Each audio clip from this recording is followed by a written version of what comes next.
YTN DMB 프로그램을 평가하는 내가 본 DMB 시간입니다.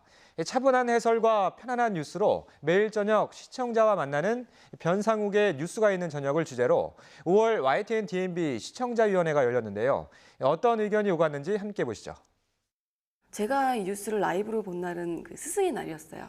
처음에 시작할 때 버스 대란에 대한 내용으로 시작을 하게 되더라고요. 시민의 발이고 이게 워낙에 우리나라가 저렴하다 보니까 인상이 불가피하다라고 이야기를 하는데 선진국 버스 비용이나 운행 시간 이런 거를 좀 비교해가지고 chắc 한번 보여주면서 그래 우리가 이렇게 싸니까 이렇게 올린다고 말을 하는 거야라는 약간 근거가 되는 좀 정보 전달이 있었으면 좋지 않았을까라는 생각이 좀 들었고요. 조금 그 뉴스에 대한 진중함이 떨어지지 않는 패턴 안에서 색깔을 다양화하시는 것 자체가 저는 되게 이 프로그램에서 어떤 방향으로 나가고자 하시는 거를 의상으로 보여주신 게 아닌가라고 제가 해서 생각해서 저는 좋았고요. 그리고 정치 이슈나 이런 부분은 확실히 오랜 경험이 있으시면서 그런지 이런 지적도 나오는데요. 그러니까 예를 들어 김학의 사건에 대해서 얘기했을 때 과거에도 조사했는데 왜 조사했을까요? 이렇게 질문이 오고 갔을 때 그것을 핵심적으로 세 가지 쟁점에 의해서 다시 조사할 필요가 있고 지금 진행이 이렇게 되고 있는 것 같습니다라고 아주 긴 시간이 아니지만 누가 써준 것이 아닌 정말 경험에서 나온 그 맥락을 딱 짚어주시는 게 저는 되게 좋았습니다.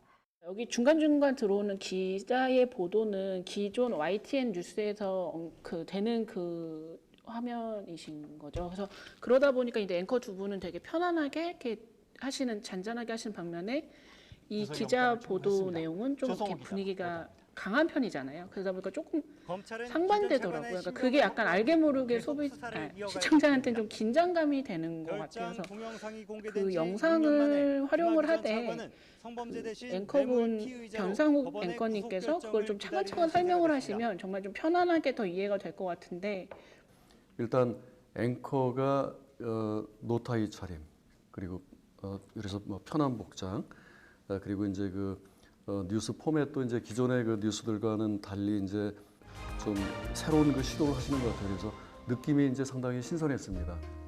그래서 이제 브리핑이 있는 저녁 관점이 다른 저녁 여러분 이런 등등의 이제 뉴스가 있는 그런 저녁 변상욱입니다. 다양한 그 이제 코너들이 이제 추가가 되면서 이 부분은 어떻게 또 시각도 그 부분에 이제 대해서 어떤 사실 관점에 언론도 따라서 계속해서 진짜 뭐 문제 이렇게 제기를 하고 있고 하나의 어떤 그런 그 사안을 보는 시각도 다를 수 있는데 이제 그런 거에 대한 다양한 시각을 소개한다든지 해서 나름대로 이제 이 새로운 뉴스 형식이 좀 자리를 잡을 수 있으면은 하는 그런 바람이 있고요.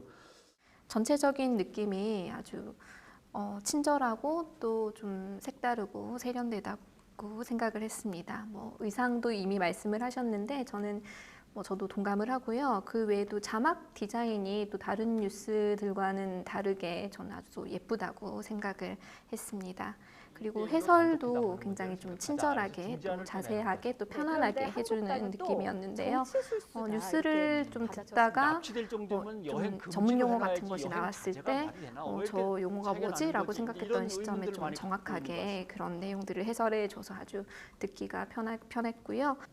다이나믹한 진행보다는 좀 안정감 있고 차분하게 뉴스를 진행했고 특히 어떤 사안에 대해서 기자의 리포트가 있고 난 다음에 다음 리포트로 넘어가거나 이렇게 하지 않고 MC를 맡고 있는 이 변상욱 씨가 대기자 출신답게 많은 경험도 있고 경륜도 있고 전문성도 있기 때문에 또 충분하게 보충 설명을 이렇게 해주고 난 다음 그리고 그것도 부족하면은 관련 리포트를 또 하나 또 더 추가적으로 해서 적어도 그 아이템에 대해서는 시청자들이 충분히 이해할 수 있도록 하고 넘어간다는 것이 좋았고 그래서 무언가에 쫓기지 않고 시간에 쫓기지 않고 편안하게 진행한다 알 때까지 알려준다 막 그런 느낌이 들어서 좋았어요.